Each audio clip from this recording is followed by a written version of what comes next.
মৃত্যুর আগে তিনটি কাজ করে যেতে পারলে মৃত্যুর পরও মানুষের আমল নামায় তার হিসাব সওয়াবের অ্যাকাউন্টে সওয়াব যোগ হতে থাকে।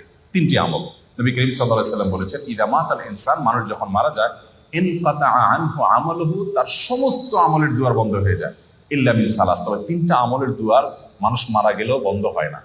নাম্বার এক, কোনো মানুষ যখন মারা যায়, যদি সে কোনো উপকারী ইলম রেখে যেতে পারে, উপকারী জ্ঞান রেখে যেতে পারে, একজন মানুষকে কোনো একটা কিছু আপনি শেখালেন, কাউকে শিখতে সহযোগিতা করলেন, উদ্যোগী হলেন, তাকে শিক্ষা দিলেন, জ্ঞান দিলেন, সে আপনার শিক্ষা থেকে শিক্ষিত হয়ে, আপনার ইলম থেকে উপকৃত হয়ে সে তার জীবনকে আলোকিত করলো, অন্যদেরকে আলোকিত করলো, তো এই ধারা যতদিন চলতে থাকবে আপনি এটার প্রতিষ্ঠাতা এবং ফাউন্ডার হিসাবে আপনার আমলনামা আল্লাহ তাআলা সওয়াব দিতে থাকবেন।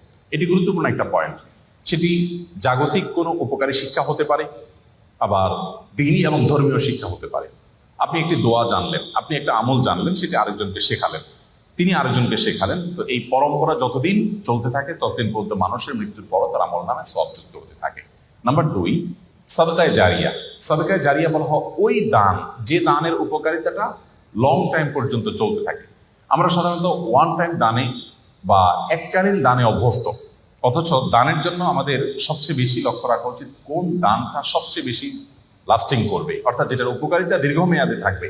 ধরুন আপনি একজন গরিবকে 200 টাকা দিয়ে দিলেন, 500 টাকা দিয়ে দিলেন, এর চেয়ে উত্তম তার জন্য এমন একটা ব্যবস্থা করে দিন যে সেখান থেকে দীর্ঘমেয়াদে তার উপকারিতা সে পেতে থাকবে। আপনি একটা বৃক্ষরোপণ করলেন, বৃক্ষরোপণ করা সেটা আপনার নিজের বাড়ির ছাদে হতে পারে, আপনার ব্যালকনিতে, বারান্দায় হতে পারে, আপনি একটা গাছ লাগালেন, একেবারেই জাগতিক একটা বিষয়। এই গাছের অক্সিজেন আপনি ভোগ করবেন, এর ফল ফসল আপনি ভোগ করবেন, বাট আপনি নিয়তটা যদি এটা করেন, নবী করিম সাল্লাল্লাহু আলাইহি সাল্লাম সাদকায়ে জারিয়া হিসেবে গাছ লাগাতে বলেছেন। তিনি বলেছেন, মা মিন মুসলিমিন ইয়াগরিসু গারসান আও ইয়াজরাউ যারআ, কোন মুসলমান যদি কোনো গাছ লাগায়, কোনো ফসল করে, এবং সেখান থেকে যদি কোনো পশু পাখি খায়, কোনো মানুষ খায়, কোনো পোকামাকড় খায়, কোনো কীট পতঙ্গ খায়, তাহলে তার সওয়াব পাবে।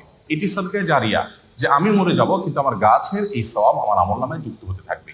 আমি যদি 2-4-10,000 গাছ লাগিয়ে যেতে পারি, 200-400 গাছ লাগিয়ে যেতে পারি, তাহলে সেখান থেকে কিছু গাছও যদি টিকে যায়, এবং যতদিন টিকবে মানুষ অক্সিজেন পাবে, ছায়া পাবে, ফসল পাবে, ফল পাবে, মানুষের মৃত্যুর পর এই আমলটার সওয়াব যেতে থাকবে। তো এই সাদকায়ে জারিয়া, আমি একটা মসজিদ করলাম, একটা মাদ্রাসা করলাম, একটা স্কুল করে দিলাম, আমি একটা হাসপাতাল করে দিলাম, অথবা এত বড় লেভেলে করতে পারছি না, আমি যতটুকু পারি ততটুকু করলাম, তো এটা আমার মৃত্যু পরবর্তী জীবনে অনেক বেশি উপকার আনবে।